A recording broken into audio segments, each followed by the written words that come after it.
MA के विद्यार्थियों का ई क्लासेस के अंदर एक बार पुनः स्वागत है। मैं समझती हूँ कि आपका अध्ययन सुचारू रूप से चल रहा होगा और हमारे ई कंटेंट हैं वो आपके अध्ययन के अंदर सहायक सिद्ध हो रहे होंगे।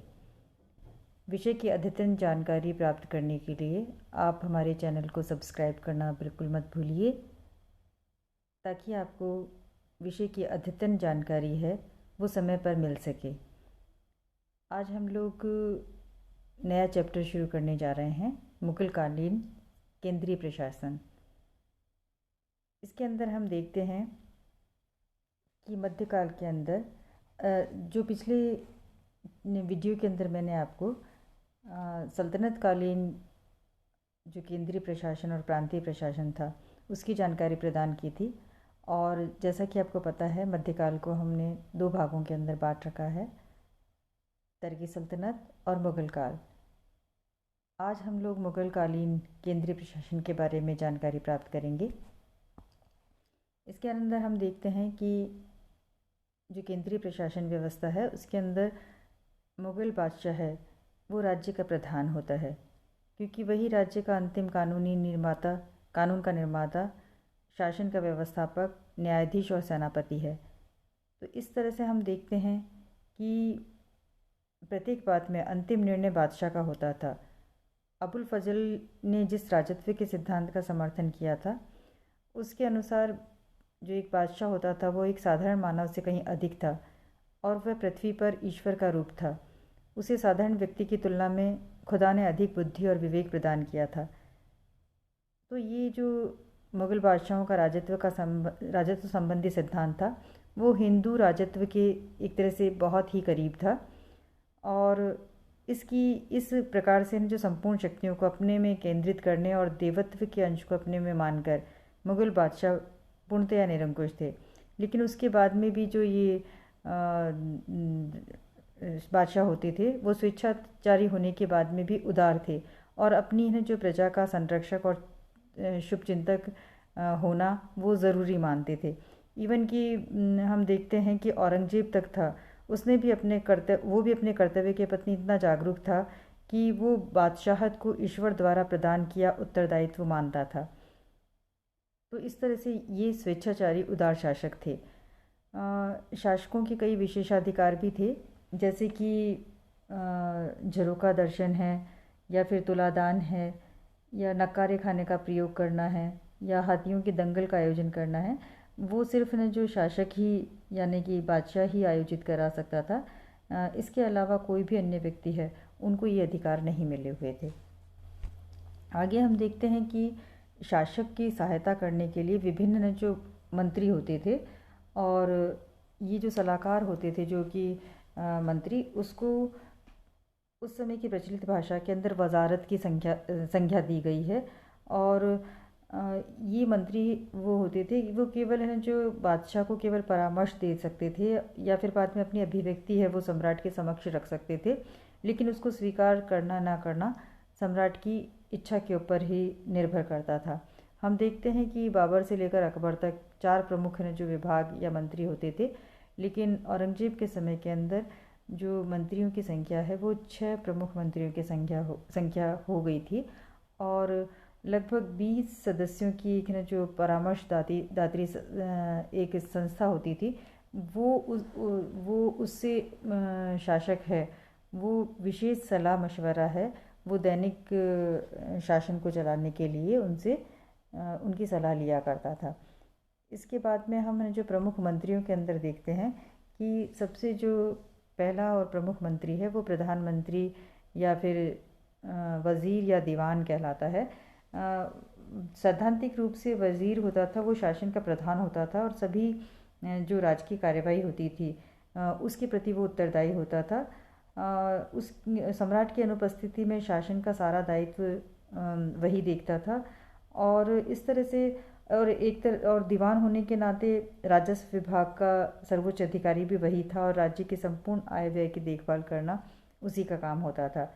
आईने अकबरी के अनुसार हम देखते हैं कि दीवान था वो अर्थ संबंधी बातों में सम्राट का नायब होता था और शाही राजकोषों की देखभाल करता था और हिसाब किताब हिसाब किताब की जो जांच है वो भी है ना जो वो करता था। इसी तरह से है ना जो वज़ीर होता था उसका सभी विभागों पर है ना जो नियंत्रण होता था। और एक तरह से देख सकते हैं कि है ना जो वज़ीर है वो शासन व्यवस्था है उसका एक तरह से बादशाह के बाद में वही प्रधान होता था। आगे हम देखते हैं दूसरा जो अधिक मंत्री था वो था मीर बख्शी। मीर बख्शी होता था ये सेना का है ना जो सेना विभाग का प्रधान होता था। और अवसर पड़ने पर वो सेनापति तो नहीं होता था लेकिन अवसर पड़ने पर है ना जो उसको है ना जो सेनापतित्व का है ना जो दायित्व भी दिया जा सकता था। इसके अलावा सैनिकों की भर्ती करना, सैनिकों का हुलिया रखना, घोड़ों और हाथियों पर है ना जो दाग लगवाना, सैनिकों को अस्त्र शस्त्र और है ना जो घोड़ों की है ना जो मतलब है ना जो घोड़े प्रदान करना, रसद की देखभाल करना, ये जो सारा का सारा है जो कार्य है जो उसी का था।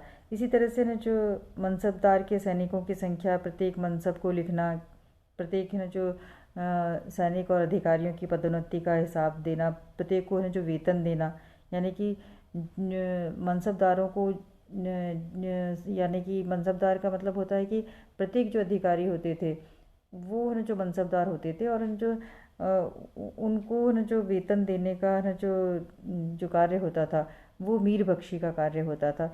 इस तरह से न जो उसका उसके अधीन है जो काफ़ी सारे हैं जो कर्मचारी भी हैं जो कार्य करते थे। अगला जो आता है वो है सदरुस सुदूर। ये धार्मिक मामलों के अंदर है जो बादशाह का सलाहकार होता था और एक तरह से जो दान पुण्य की व्यवस्था करना, धार्मिक शिक्षा की व्यवस्था करना, विद्वानों को जागीर प्रदान करना और इस्लाम के कानूनों की पालना की समुचित जो व्यवस्था को देखना, ये उसके जो प्रमुख कर्तव्य होते थे। इसके बाद में जो अगला जो अधिकारी आता था वो है मंत्री प्रधान काजी। ये जो हम देखते हैं कि न्याय का जो सबसे बड़ा अधिकारी होता था यानी कि सबसे बड़ा जो न्यायाधीश होता था शासन का वो मुग़ल बादशाह ही होता था। और प्रत्येक बुधवार को है ना जो वो न्याय करने के लिए जो बैठता था। लेकिन सभी मुकदमों का तो है ना जो निर्णय है वो बादशाह नहीं कर सकता था, तो ऐसे के अंदर उसकी सहायता करने के लिए राजधानी के अंदर एक मुख्य काजी भी होता था और जो कि जो मुस्लिम कानूनों के अनुसार है जो न्याय करता था। उसकी सहायता करने के लिए जो मुफ्ती नामक है ना जो अधिकारी होते थे या कर्मचारी होते थे जो कि जो कानून की व्याख्या करते थे और उसी के आधार पर जो काजी है वो निर्णय लेता था। इसके अलावा ना जो प्रांतों, जिलों और नगरों के अंदर हैं जो उसके जो काजी होते थे उनकी नियुक्ति करना भी जो प्रधान काजी का कार्य है वो होता था। इसके अलावा ना जो हम देखते हैं एक न जो खाने सामा नामक एक अधिकारी होता था। हालांकि न जो ये न जो अकबर के समय में ये पद मंत्री का नहीं था, लेकिन बाद में न जो बादशाहों के समय के बाद के जो न जो बादशाह हैं उसके समय न जो खाना सामा है वो न जो एक मंत्री स्वीकार कर लिया गया था। ये बहुत ही न जो मतलब न जो एक तरह से कह सकते हैं कि महत्वपूर्ण है जो व्यक्ति होता था और इसकी है ना जो मतलब बादशाह के जो परिवार, उसके महल और उसकी व्यक्तिगत और दैनिक आवश्यकताओं की पूर्ति की देखभाल करने का कार्य है, यानी कि शाही महल की व्यवस्था करने का देखने का कार्य है वो इसी के सपुर्द था। इसी तरह से शाही भोजन भंडार है, खजाना है, उपहार है, नजराने हैं, उसकी देखभाल भी यही करता था। और इसके अलावा एक जो प्रमुख उत्तरदायित्व इसका होता था वो शाही कारखानों की देखभाल करना होता था, जहाँ की ना जो विभिन्न वस्तुओं का उत्पादन होता था और जो राज्य की आय के ना जो एक बड़े साधन थे। तो ये वाला जो पद होता था वो बहुत ही विश्वास पात्र व्यक्ति को दिया जाता था और बाद में तो ये पद है वो इतना ना जो महत्वपूर्ण हो गया था कि ना जो वज़ीर के पश्चात उसी का ना जो स्थान आता था और ना जो एक तरह से ना जो वज़ीर का पद प्राप्त करने की जो सीढ़ी है वो इसको ना जो समझा जाता था। अगला जो मंत्री होते थे वो होते थे ना जो मुहद्दिब। मुहद्दिब का कार्य ना जो मुस्लिम प्रजा की नैतिक चरित्र की देखभाल करना था। इसी तरह से ना जो मादक द्रव्यों का ना जो प्रयोग और जुआ को रोकना है, उस कार्यों को भी ये देखता था। और कभी कभी ना जो नाप तोल के जो पैमाने हैं उसकी देखभाल करना, वस्तुओं के मूल्यों को निश्चित करना, यानी कि निश्चित मूल्य पर वस्तुएं हैं वो लोगों को मिलती रहें, वो भी ना जो कार्य है वो मुहत्सिब के ना जो जिम्मे आ जाते थे। औरंगजेब के समय के अंदर है जो एक और इसके कार्य आ गया था, वो था हिंदू मंदिरों और इन जो पाठशालाओं को नष्ट करने का उत्तरदायित्व है, ये है ना जो उसको सौंप दिया गया था। तो इस तरह से हम देखते हैं कि उसकी सहायता के लिए प्रांतों में भी ना जो मुहत्सिब हैं उनकी है जो नियुक्ति की गई थी। इसके अलावा जो अन्य जो प्रमुख पदाधिकारी थे उसके अंदर आते हैं बुयादात, जो कि है जो मृतकों की संपत्ति का लेखा रखते थे। और इसी तरह से ना जो मीर आतिश नामक एक अधिकारी होता था जो कि तोपखाने का अध्यक्ष होता था, जिसका है ना जो शाही तोपखाना है वो इसके अधीन रहता था। और तोपों को बनवाना, किलों में उसकी व्यवस्था करना, बंदूकों का निर्माण कराना, ये सारे कार्य हैं उसकी देखरेख के अंदर होते थे। और ये पद है अधिकांशतः किसी न जो तुर्क या फारसी को दिया जाता था। इसके अलावा एक है ना जो दरोगा या डाक चौकी नामक विभाग भी होता था। ये जो दरोगा होता था वो डाक विभाग का अध्यक्ष होता था। और इसके अधीन राज्य के गुप्तचर और संवादवाहक हैं वो आते थे, और प्रांतों से सूचनाएं प्राप्त करना और उन सूचनाओं को बादशाह तक पहुंचाने का कार्य है, ये इसका प्रमुख कर्तव्य होता था। और क्योंकि ये गुप्तचर विभाग का प्रधान होता था तो इसके कारण है जो शासन में इसका बहुत ही अधिक महत्व था। तो इस तरह से हम देखते हैं कि ना जो पूरी तरह से हम कह सकते हैं कि मुग़लों की जो केंद्रीय व्यवस्था थी वो काफ़ी ना जो सुचारू रूप से चलती रहती थी। धन्यवाद।